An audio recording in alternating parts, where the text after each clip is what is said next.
Hey guys, good morning. This is Diary of a Coach, episode 279. 279. Diary of a Coach. How are you this morning?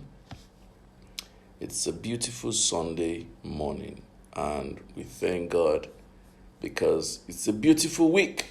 This is the week of expectations, good expectations.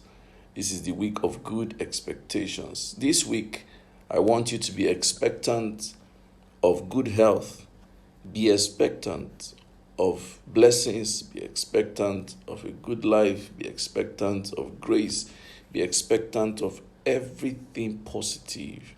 This is the week of good expectation. The title of today's episode is This Thing Called Communication. This thing called communication.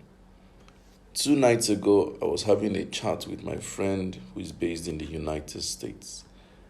And she was asking if I could help her find one lady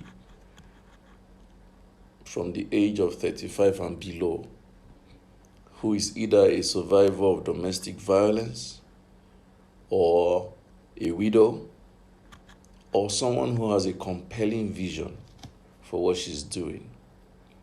And I set out to help.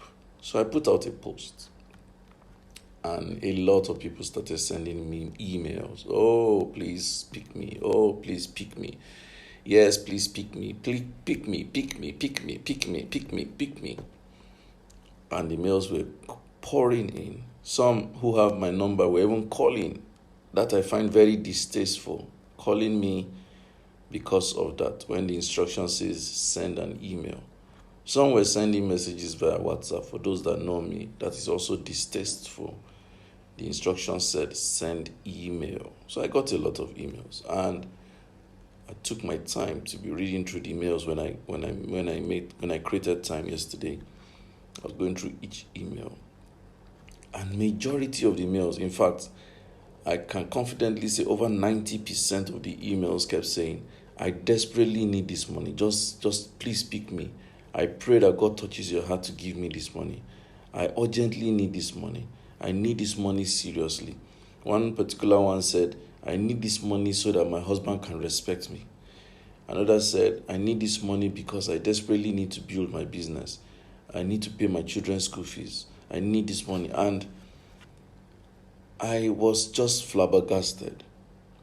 I think that because of the state of our economy and because of the realities of our situations, we tend to ignore basic instructions. When you have an opportunity to apply for a grant or a loan or a facility or any form of benefit, I think it is just maturity and responsibility to pay attention to the instruction. So I was replying most of the mails. I couldn't reply all. I kept telling them, see guys, it's not enough to say you desperately need the money. Even I desperately need the money. If someone was going to dash me 100k today, I will collect it. And if the word desperate is enough to collect money, I will be making money every day because I will just put it on my social media timeline. I desperately need money. Please help me out. Somebody will at least smile and send me some money, no matter how small. That's not enough. If urgency, the word urgently need the money, if that was enough to get money, everybody will get money. So I want you to pay attention to the fact that when you have the need to communicate, you must develop a convincing communication. I told most of them, I said, you need to write your story. What is your story that makes you eligible for this 100k? What is your story that makes you eligible for this 100k? It takes me back to when I was preparing to raise funds for SUPCA some years ago. I remember the early days of writing a proposal. We just write, we need money, we want to do this, we want to do that, and then we now put out a very optimistic plan, like a forecast. We're so optimistic. We said when we built Soccer Online, in fact, I remember telling my team that on the first day of the launching, we're likely to make back more than half of the money we spent in building the platform. I was so optimistic. I was very convinced. I said, the way we are popular, the way soccer is loved, the way people are looking forward to this online class. In fact, the moment we launch, people are going to buy it. After all, it's so affordable, 5K per video. So it's already calculating and permutating that if on the first day we hit 100 purchases times at 5k, that's about 500k already. I was in my head dreaming big things. So in my head, I calculated that first week, if you do an average of 100 per day, at 500k per day, let's even say at the end of the week, it turns down to about 250k per day. Then at that week, we would have made all the money we spent building the system so that we will return all the monies we borrowed. I was very optimistic. I told the people that gave us money, very optimistic plan. Nothing. It didn't happen like that. So it also taught me another thing. In your communication, you have to be as pragmatic as possible. You have to be as commonsensical as possible. You have to be as realistic as possible. While you may have a dint of optimism, you must be realistic in your communication. This is very key in business. Business communication must be transparent, must be realistic, and must capture the possibilities that things may go completely opposite, especially if money is involved. So communication in business must be transparent and real and very, very pragmatic. That's very key. How about communication in a relationship? That part is very tough. Sometimes being frank in a relationship is all you need, but not everybody is ready for it. I have come from a background where I used to be very conservative about communicating my emotions. I used to feel I don't want to say what will now come across as being insensitive, as being unfair, as being callous, as being too tough or, too hard-skinned. I used to come from that background. And then I realized that when I don't communicate, I tend to lead people on.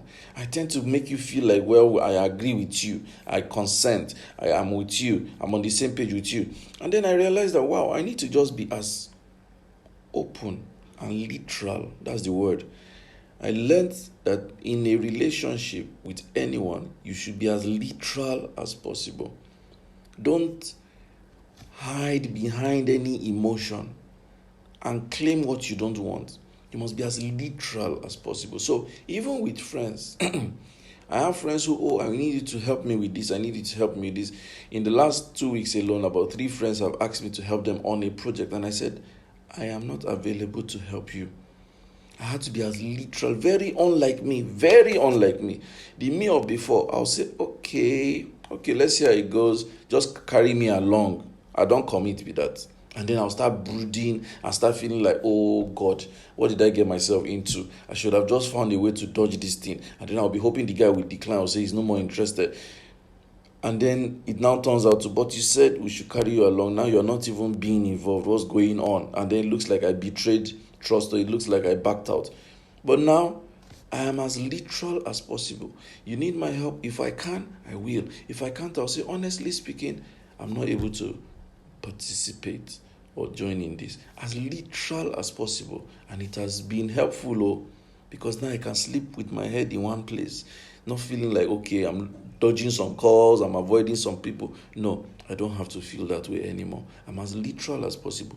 And even in relationships, when I'm in an interaction with the opposite sex, I am as literal as possible, because I have a history of a lot of trouble with women. I have a history of that. I have a history of being misunderstood. I have a history of being called names. Like I've been called different names. So I've come to the point where I know, you know what? Instead of taking the risk of being misunderstood, I will just say it the way it is so that I will save my head. And it has paid off. So I think that communication is a very critical thing. But let's be honest, communication is very hard. Communication is very hard because there's no universal communication. There's no one straight-jacketed way of communicating with everybody. and is a major challenge. So you have to be communicating based on whom you are interacting with. That's one factor. Two, you have to communicate in a way that you determine the level of engagement that you are willing to accommodate. That's another level. You have to communicate in a way that, despite the fact that you may not be involved or engaged, you must respect the other person's emotions and wishes, so it doesn't come across as being callous. That's another angle. And then you have to keep evolving your communication. In fact, I learned again and again that verbal communication seems to be the most important. You know why? Because when you type what you want or you feel, sometimes words that are written are largely misconstrued. Because the person that is listening or reading may be reading from their filter, and their interpretation may not match what you intended to communicate. So I found that if I want to communicate a very sensitive thing, and I can't place a call because I don't like phone calls, I'll probably send a voice note. Because I need you to hear my tone. I need you to hear my punctuations. I need you to feel my emotion. I need you to feel the respect I'm communicating. I need you to feel that I adore you, the friendship. I admire the friendship. However, this is my position. And these are some of the tough knots in communication. So, I want you to pay attention to how we communicate. Many times we communicate things not the way we desire, but it ends up becoming troublesome. Communication is the key to everything in the world. In fact, in project management, we say the project manager's first and last responsibility is communication. So let's improve on our methods of communication. Let's improve on our methods and styles on how we communicate. Communicate your emotion, communicate your logic, communicate with civility, communicate with respect, but then make sure your original position is known. That is very key. Whenever you concede your original position out of any ulterior motive or any weak intention, it's no more the fault of the person with whom you've communicated. It is you that has put yourself in a trap, and that can be very difficult to wriggle out of. So let's improve on our communication in 2020, and I hope this works for you. Thank you for watching Diary of a Coach. This is episode 279. I want to beg you, please subscribe to my YouTube channel. I am grateful that we have moved all the diaries to my YouTube channel. And one of the biggest advantages is that you don't have to now come and scroll on Facebook looking for which episode you missed. You just simply go to my YouTube channel and you see everything there. And then another advantage is that apparently I should be making a lot of money from this diary. So if you'd like for me to make progress with this diary, I'll need your subscription on my YouTube channel. Because if I hit 1,000 subscriptions, then I've just fulfilled one of two conditions for making money on my YouTube channel. So please, if you don't mind, kindly go to my YouTube channel. I will drop the link on the comment section. The link is bit.ly bit.ly/Coach Sam YouTube. bit.ly/Coach Sam YouTube. Thank you, Olayiwola. I see you. Feyintola FFO, I see you. Dr. Omede, I see you. Akpan Friday, I see you. Raymond Okpani, I see you. My brother Idenyi, I see you. Deme, I see you. Thank you so much for watching Diary of a Coach today. If you have not pre-ordered my book, you know what to do. I'm expectant. This is the week of good expectations. So I'm expectant of your subscription. It is only 3K to pre-order. You see this book here? You know I'm excited. It's going to be my first hardcover book. Hi. I can't wait. And the moment the book is out of the press, it goes to its original price of 6K. So it's better you pre-order now 3K only for a hardcover business book. That book, I guarantee you, money back guarantee, is a manual for you to navigate your small business. So please pre-order it today. The account details will be posted in the comment section. Pre-order it immediately, because the moment it's out from the press, it goes to 6,000 naira. Straight up. And I can't wait to see the book. It's loving and powerful. On the 25th of January, we're hosting Charge Up, our goal setting and emotions mastery class in Abuja. It's only 7,500, and you will not regret coming by yourself, sending your team, sending your staff. You need to be there. Fantastic. Thank you. Fantastic. Olayiwola, yes, you can order through our WhatsApp line. If you need any update, any information, anything, just send your message to WhatsApp via 0807 361 0884. 0807 361 0884. We can answer all your questions via that channel. So you may ask for account details there. And like I said yesterday, you can pay 10K. 10K automatically signs you up to Charge Up and a copy of my new book, pre-ordered copy. And that saves you 500 naira. So send 10,000 naira. You have access to Charge Up, and you have a copy of Based on Logistics, and you save 500 naira only. So go on now and do what you need to do. Thank you for watching Diary of a Coach. This is episode 279. I am returning to Abuja today. The week is loaded, very loaded week, and I'm expectant of breakthrough throughout. So thank you guys, and I love you plentifully. God bless you, and have a beautiful week. Bye.